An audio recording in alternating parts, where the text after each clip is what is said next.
Muy buenos días, agradecemos al Señor por esta oportunidad más que estamos aquí en TV Cable Caguazú para presentar el programa Cristo Vive. Usted es nuestro invitado especial para estar con nosotros durante estos minutos, compartiendo un poco de la palabra del Señor, compartiendo aquí experiencias, testimonios, y vamos a estar hablando sobre todo que es lo más edificante para este día, que vamos a estar presentando un tema sobre la fe. Vamos a estar hablando en el programa de hoy. La fe, como dice la Biblia, la fe que mueve montañas. Y si tuvieres como un grano de mostaza, usted podría hacer grandes cosas si tienes fe. Agradecemos también al amigo Tito Garcete, que está en el control central, a Digno Dávalos, nuestro camarógrafo, y también a todos los de TV Cable Caguazú. También agradecemos a nuestros auspiciantes que hacen parte de este programa, justamente para que te pueda hacer llegar a Cabral Automotores, Autocentro Repuestos, Agua Cotí, Lucas Perfume, Asadi Automotores, Josi Material de Construcción, a Doña Claudia Autoservicio y también a Cerámica Villalba y Instituto Bíblico de Educación Cristiana IBEC. A través de estos amigos, de estas empresas, nosotros estamos también llegando hasta usted en el día de hoy con el programa Cristo Vive. Hablamos un poco de la fe, esta fe que justamente nos trae promesas, esta fe que nos trae grandes promesas principalmente de salvación. El apóstol Pedro en su epístola él escribe diciendo que, parafraseando un poco la palabra, feliz es aquel hombre o bienaventurado es aquel hombre quien ha creído pero no ha visto. Justamente ahí habla un poco de la fe. Pero en esta oportunidad quiero hablar contigo sobre la fe que tenemos por promesa, la fe que concede justamente salvación, la promesa a la fe que nosotros tenemos y no a la ley.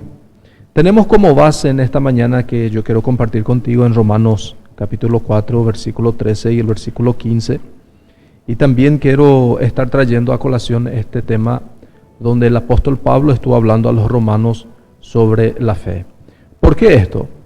Como en estos tiempos, en estos días nosotros tenemos grandes problemas en cuanto a las religiones, en cuanto a mucha gente que son religiosos y que prácticamente no usa la palabra como debe ser, la Biblia.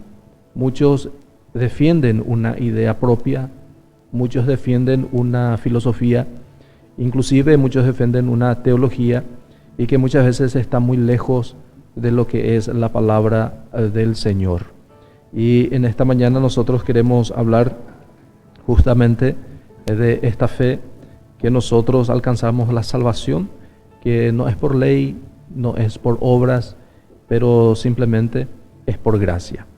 No voy a traer aquí la gracia como libertinaje, no me entiendas mal, no voy a traer aquí la gracia como permisivo, sino que la gracia justamente que es para la bendición de nuestras vidas.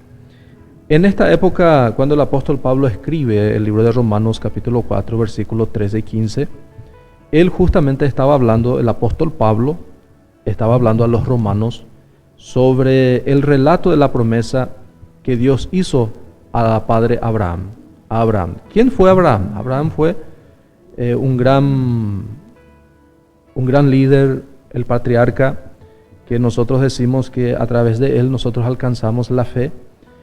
Justamente esta fe que fue promulgada cuando Dios llamó a este patriarca a abandonar su tierra, su hogar en Harán y ir delante y detrás de algo lo que Dios le había dicho y prometido. En Génesis capítulo 12, 1-3 nosotros tenemos esto y una renovada y detallada en varias ocasiones. Él habla y él sigue lo que Dios lo había enviado.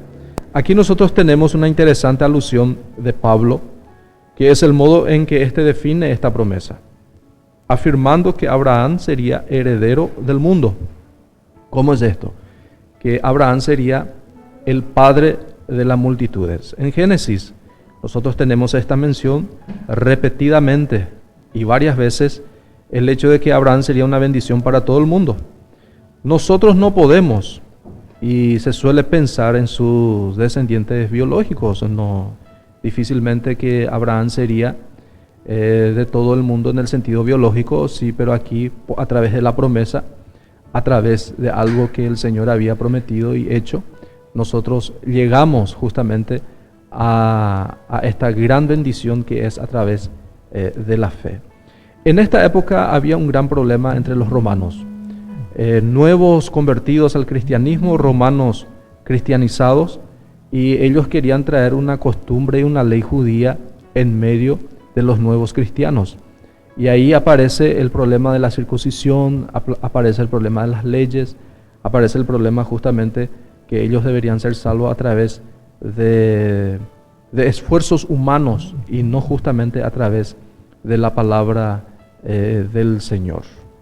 En el libro de Romanos, en el capítulo 4, el versículo 16 y el versículo 17 dice: por tanto, es por fe, para que sea por gracia, a fin de que la promesa sea firme para toda su descendencia, no solamente para que es de la ley, sino también para lo que es de la fe de Abraham, el cual es padre de todos nosotros. Como está escrito: te he puesto por padre de muchas gentes, delante de Dios a quien creyó, el cual da vida a los muertos y llama las cosas que no son como si fuesen. El apóstol Pablo más una vez está introduciendo aquí, en su libro, una carta a los romanos, está hablando de una importante antítesis. ¿Qué sería esto? Está hablando de la promesa. Esta promesa que no fue concedida mediante la ley o mediante un esfuerzo humano. Y ahí nosotros abrimos un paréntesis acá justamente, porque hoy, por ejemplo, la gente dice la salvación es por gracia, no es por obras. Pero ahí nosotros tenemos algunos padres reformadores vamos a decir así, de una teología de los años 1400, 1500, como Calvino, Arminio y otros padres de la teología. Ellos reformaron justamente este problema porque ellos tuvieron una simple discusión entre Lutero, Arminio, Calvino, Irineo y demás hombres, los padres de la teología. Y hoy se usa mucho este término: la fe es por gracia y no es por obra. Pero tenemos que hablar de qué obra se está hablando, cuál es la obra que se presenta.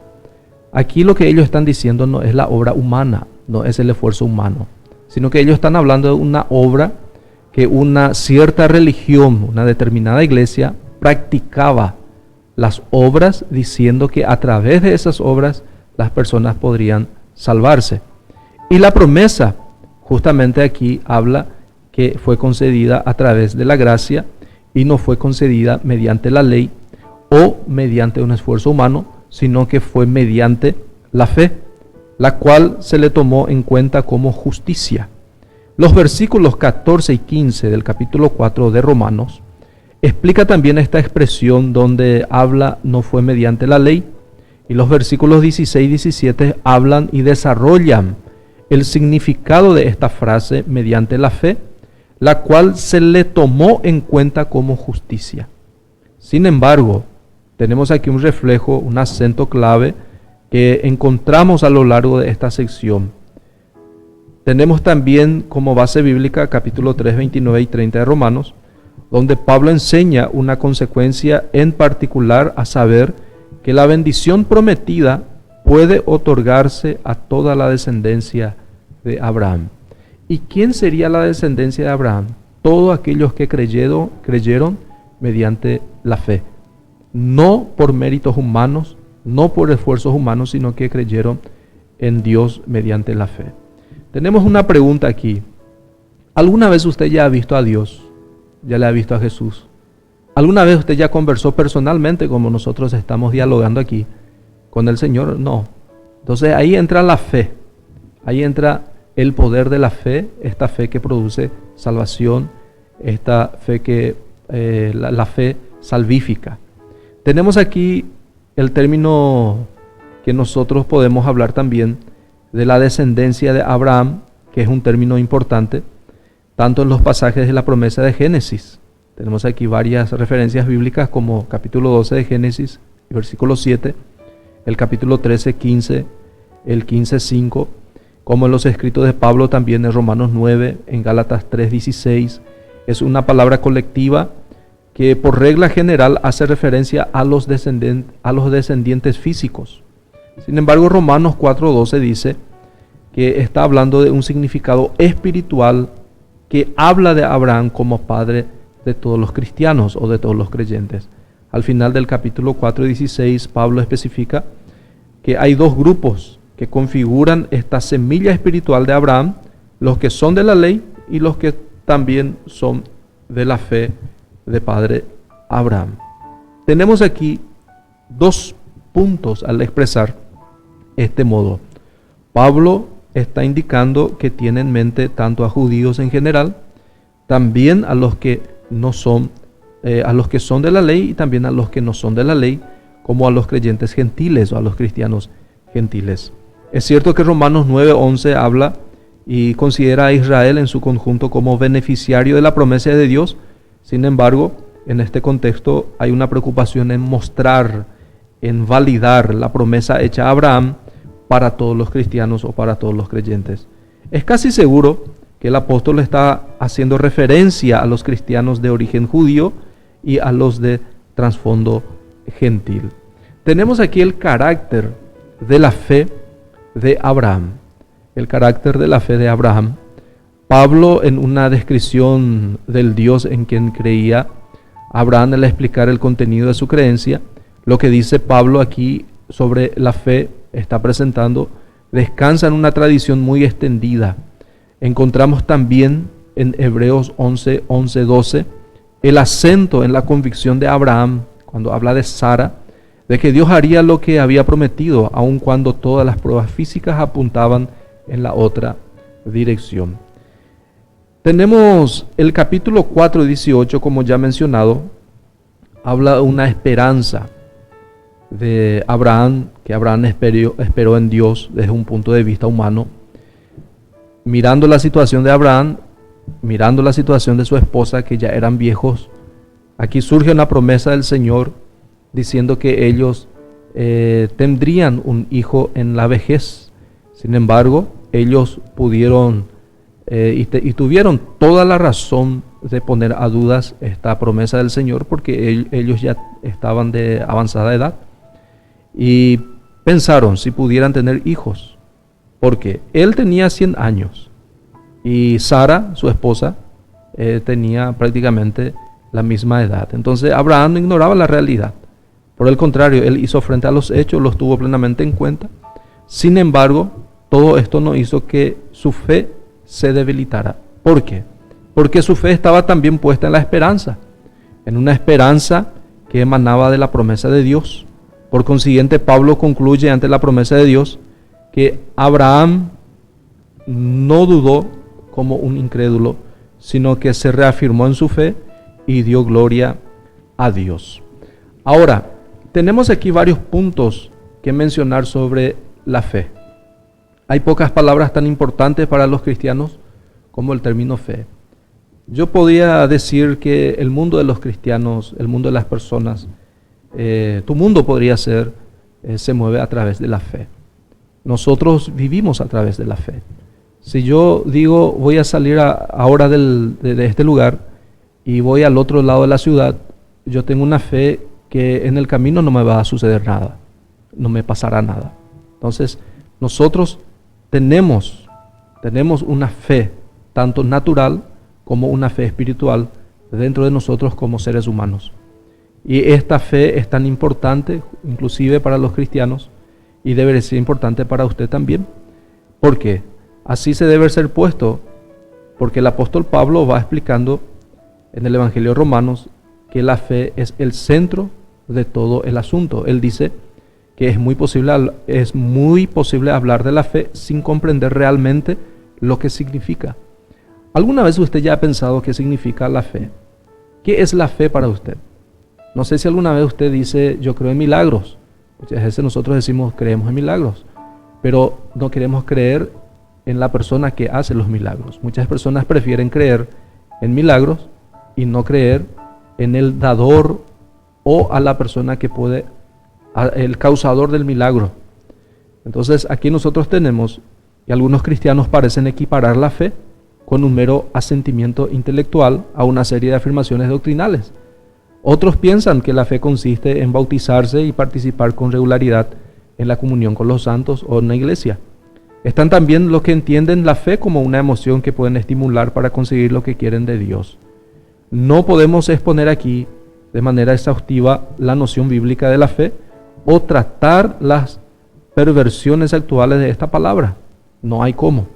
Pablo, él trae 3 puntos muy importantes sobre la fe de gran trascendencia para ayudarnos a entender su significado.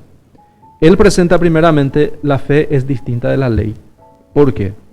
Porque es una cuestión que ha afirmado varias veces la carta. La ley es algo que ha de ser hecho, mandamientos, reglas, normas que han de ser obedecidas. Esto podría ser, entonces no es fe. Si yo digo, tengo que hacer tal cosa para creer, entonces no es fe, es un mandamiento, es norma, son leyes. Entonces ahí nosotros no podemos incluir la fe dentro de esos puntos de vista. La fe es una actitud, es una disposición a recibir. La fe es algo que te tiene que mover sin que nadie te obligue, sin que nadie te pida para hacer algo. Entonces la fe es como que si fuera unas manos abiertas esperando alguien para abrazar. Creer significa justamente alargar los brazos, abrir las manos para recibir el regalo que Dios quiere darnos. No hay ningún mérito en aceptar un regalo, ni tampoco por tanto nuestra fe, puesto que la fe no es exactamente algo que hacemos. Algunos teólogos, principalmente luteranos, ellos dicen, son extremistas y dicen que estaban tan deseosos de distinguir la fe de lo que hacemos, que hablaban de Dios creyendo a través de nosotros. Por esto es algo que Dios nos pide a nosotros. Nosotros somos quienes creemos. No es Dios que pone en nosotros, sino que somos nosotros quienes creemos, aunque sea Dios quien crea la situación en que nuestra fe sea posible. Nuestra fe es una respuesta a Dios, no una obra que la hace deudor nuestro. Por eso es muy importante distinguir bien la fe, tener una idea, un concepto específico sobre lo que es la fe. En nuestro mundo hoy, donde nosotros vivimos, está tan orientado los logros. Algunos dicen, por la fe yo alcancé una bendición material, por la fe yo me compré una casa, un vehículo, por la fe todo esto. Esto sería nuestro mundo que está orientado hacia los logros. Bendecido es aquella persona que tiene todo lo mejor en esta vida. Ahí entra conceder la fe el lugar central que ha de ocupar en nuestras vidas. No siempre es algo fácil. ¿Por qué? Porque nosotros estamos tentados a basar nuestra relación con Dios o en lo que hacemos y a pensar que nuestras obras son tan impresionantes que Dios se verá forzado a bendecirnos por ello. Por eso muchas veces las personas se equivocan en este punto. Algunos quieren exigir de Dios algo de su deber. Por ejemplo, algunos dicen, yo no falto a las iglesias, yo soy una persona de bien, yo practico el bien todo el día, no hago nada de malo a mi prójimo. Entonces ahí empiezan las personas a querer forzarle a Dios a que pueda ser bendecido. Sin embargo, la fe no funciona así. La fe es una actitud hacia Dios que genera serias circunstancias, y una de nuestras constantes tareas es justamente llevar a las personas a que se sienten justamente abrazados por el Señor a través de la fe que ellos tienen para darle a Dios.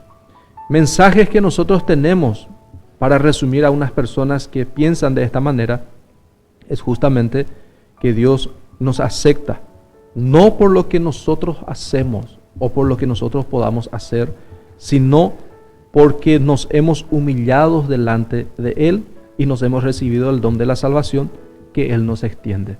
No piense usted que haciendo obras, haciendo esfuerzos humanos, méritos humanos, usted va a alcanzar la bendición del Señor. No es así. Hacer la voluntad de Dios es un necesario resultado de la fe. Hacer lo que Dios quiere es justamente demostrar que yo tengo fe. Hacer la voluntad de Dios, cumplir su palabra, vivir según sus preceptos y sus mandamientos es justamente demostrar que yo tengo fe en Él. Entonces, nunca hemos de considerar como el pilar de nuestra relación de Él. Entonces, esto es justamente llevar una fe, porque la fe no tiene poder en sí misma. No hay carácter de aquel a quien la depositamos. Creer en los milagros, por ejemplo, es una fraseología que se ha convertido en un modo de hablar muy común. Algunos dicen, yo creo en milagros. Yo creo que hoy es un día de milagros.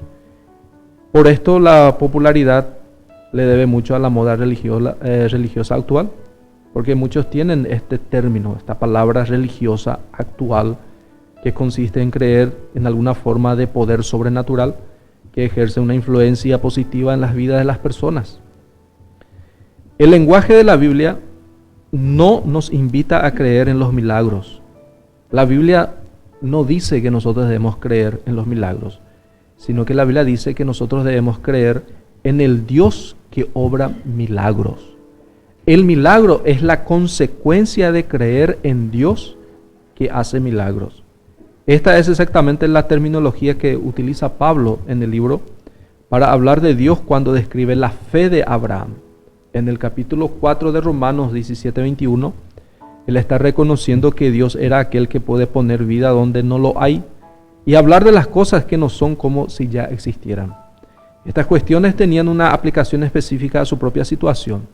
El patriarca tenía que creer que Dios podía impartir vida, darles un hijo, a pesar de la esterilidad de la matriz de Sara y de su propia impotencia. Ellos tenían que creer que el cumplimiento de lo que Dios le había prometido, de lo que Dios estaba diciendo, era tan seguro que podía hablar de ellos como si ya existiera. El carácter, la persona de Dios, guían nuestra fe y canalizan nuestras expectativas. Esto es fe. Fe es justamente creer en algo que no existe. Fe es justamente decir que ya está consumado cuando hay muchas imposibilidades. Y no vayas a pensar que usted va a alcanzar las bendiciones por los esfuerzos que usted hace. No es porque usted es un religioso, no es porque usted vive 24 horas dentro de la iglesia, no es porque usted hace esto o aquello, que usted va a alcanzar las bendiciones de Dios. No. Las bendiciones de Dios se alcanzan ¿cómo? Justamente como nosotros ya hemos presentado aquí. Las bendiciones de Dios se alcanza según nosotros vamos a hacer la voluntad de Dios para que nosotros podamos alcanzar la fe o las bendiciones. La gracia nos abraza, pero ¿quién es la gracia? La gracia es Jesucristo. La gracia no es otra cosa a no ser el Hijo del Dios que vino aquí a morir por nosotros en la cruz del Calvario. La fe también se basa en la palabra de Dios, no en la evidencia de nuestros sentidos. Este también es un gran problema, porque mucha gente tiene la fe como evidencia de su sentido. Dicen, Dios me libró de un accidente, yo tenía fe, o yo hacía esto o aquello, entonces yo pedí a Dios, recé hoy. No, la fe no tiene base en evidencia de nuestros sentidos. La clave para una experiencia cristiana vigorosa es la capacidad de seguir creyendo día tras día, que la realidad última no es lo que vemos a nuestro alrededor, sino aquello que no podemos ver. Esto sería saber la esfera espiritual. Esta esfera espiritual la llaman de las regiones celestiales. Una idea clave en su carta a los Efesios, Pablo está hablando por esta razón. Por tanto, como Abraham, hemos de creer contra toda esperanza, confiando en Dios y sus promesas, aun cuando la evidencia vaya en contra.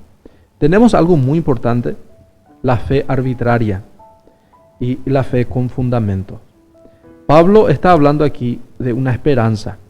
Creyó y esperó. Entonces aquí hay una diferencia en cuanto a la fe arbitraria y la fe con fundamento. Con esto quiere decir que la fe de Abraham se basaba en una esperanza que Dios le había dado mediante una promesa específica. Hay una gran diferencia en cuando una persona recibe una promesa del Señor y tiene fe. La misma cosa es lo que ocurrió con Abraham. El Señor le llama a Abraham, Jehová llama a Abraham y le dice a Abraham: sal de en medio de tu parentela, sal de tu tierra y vaya en una tierra que yo te mostraré. Entonces aquí hay una promesa, aquí hay una orden de Dios, del Señor. Entonces él empieza a tener una fe fundamentada, la fe con fundamento, porque ya hay una promesa, ya hay algo que él pueda decir e indicar que hay una promesa específica. Y también está la fe arbitraria. Algunos dicen: yo voy porque yo creo, yo voy a hacer porque yo pienso. Entonces no es una fe con fundamento. Es una gran diferencia cuando nosotros tenemos la promesa directa y específica de Dios para nuestras vidas. Para subrayar el que a menudo la fe va en contra de lo que indican nuestros sentidos. Algunos teólogos han llamado a la fe un salto a oscuras. Sin embargo, esto no es una expresión acertada. ¿Por qué? Abraham, por ejemplo, no puso su fe en el Dios de Israel o pensó que tendría un hijo con Sara de manera arbitraria. Él en ningún momento dijo: Sara, nosotros vamos a tener un hijo a los 100 años de edad. No. Aquí hubo una promesa. Entonces es una fe con fundamento. Es una fe fundamentada. No es una fe de arbitraria y sin fundamento. Dios le había hablado y lo que le había dicho era la base de su fe. Esto es lo que ocurre con muchas personas. Muchas personas buscan bendiciones, buscan todo en Dios y cuando no encuentran se frustran, piensan que Dios le olvidó, piensan que Dios no está con él, que Dios no le quiere bendecir y muchas cosas pasan por la cabeza. ¿Por qué? Porque es una fe arbitraria, no es una fe con fundamento. Entonces, de manera similar, nosotros también debemos darnos cuenta de que nuestra fe descansa en la sólida realidad de la palabra escrita de Dios, en la Escritura y en su palabra viva. Jesucristo activo para atraer nuestros corazones a Él. También hemos de leer cuidadosamente la Escritura. Debemos esforzarnos a entender la obra del Espíritu de Dios en este mundo para que nuestra fe no esté mal encauzada. Pienso ahora en estos cristianos, en los muchos cristianos convencidos, no sé si usted conoce a alguien así, de que Dios le ha prometido salud. Ellos dicen, ¿verdad? Ellos están convencidos de que Dios les ha prometido salud, de que Dios les ha prometido prosperidad, un trabajo específico, o inclusive un esposo, una esposa en particular, etcétera. Tantas cosas que mucha gente dice: Dios me prometió, Dios me dijo, Dios me dio. Entonces ellos piensan que la acción de la fe arbitraria puede mover lo sobrenatural de Dios. Es probable que su fe, aunque sincera, no tenga fundamento en la palabra de Dios. Esto es una lástima, porque Mateo dice que las promesas y las bendiciones de Dios son espirituales y no son materiales. Inclusive él dice: primeramente el reino de Dios y su justicia, y las demás cosas os serán añadidas o acrecentadas. Entonces aquí hay una fe fundamentada en ¿qué? En las bendiciones espirituales y no en las bendiciones materiales. Entonces la persona que dice y espera una bendición, una prosperidad, un trabajo, inclusive un marido, una esposa, algo en particular de Dios, esto tiene un gran peligro en estar en la fe arbitraria y que esta fe no sea real, porque nuestra fe no solo ha de dirigirse hacia Dios en que nosotros creemos, sino que también ha de estar documentada por lo que Él nos ha revelado. Mucha gente está creyendo en un Dios que no ha dicho, en un Dios que no ha prometido. Entonces muchos dicen: por la fe yo puedo hacer tal cosa, por la fe yo ya estoy tomando esto, por la fe yo siento esto, o por la fe yo digo que va a ocurrir tal cosa. Entonces hay una gran diferencia de decir en algo que ya está revelado, documentado, y de usar esto como una fe arbitraria. A continuación tenemos el versículo 22 del capítulo 4, donde Pablo cita las últimas palabras de Génesis 5:6. Pero eso se lo tomó en cuenta su fe como justicia. ¿Por qué? Porque primeramente hubo la promesa de Dios diciendo: Abraham, yo haré, yo voy a hacer, yo voy a realizar. Entonces Abraham creyó y esto se hizo como justicia. A medida que Pablo va llevando a su fin la exposición de este texto del Antiguo Testamento, con lo que dice sobre la fe de Abraham, entonces el apóstol está trayendo aquí específicamente lo que hasta ahora ha sido implícito, a saber que tiene una aplicación directa para los cristianos de hoy. Igual que Dios tomó en cuenta la fe de Abraham como justicia, lo hace también con nosotros. Y como Abraham, también nosotros creemos en el Dios que da vida a los muertos. En el caso de Abraham, Dios reveló este poder creando vida en la estéril matriz de Sara. Para nosotros, este poder de Dios se manifiesta levantando de entre los muertos a Jesús, nuestro Señor. A menudo Pablo describe a Dios como aquel que resucitó a Jesús de entre los muertos. Romanos capítulo 8, 11, 1 Corintios 6, 14 y 2 Corintios 4 y 14. Esto es justamente lo que nosotros debemos hacer. La fe que se basa en la palabra de Dios y no en la evidencia de nuestros sentidos. Todos nosotros seríamos personas muy diferentes si nuestra fe está basada en la fe fundamentada, en la fe con fundamento y no en la fe arbitraria. Muchos quieren negociar la fe, muchos quieren traer a Dios y ponerlo en una burbuja diciendo, mira Señor, yo hice esto, aquello, ahora yo creo que usted me bendiga. No, tenemos que usar la fe documentada, la fe con promesas, la fe que ya está revelada en su palabra. No es la fe que nosotros vamos a inventar y decir, porque la descripción se divide en dos líneas paralelas. Primero, Jesús se entregó a la muerte por nuestros pecados, resucitó para nuestra justificación. Entonces aquí tenemos un paralelismo unido al uso de un lenguaje poco común que Pablo usa. Y él sugiere diciendo, podría estar citando una breve fórmula confesional que circulaba por la iglesia primitiva. Entonces nosotros vamos a tener algo muy evidente cuando nosotros pensamos y decimos de la fe con fundamento, la fe que tiene promesas, la fe que produce ya algo dentro de nosotros porque ya está revelado. Esto es justamente la fe que nosotros debemos practicar.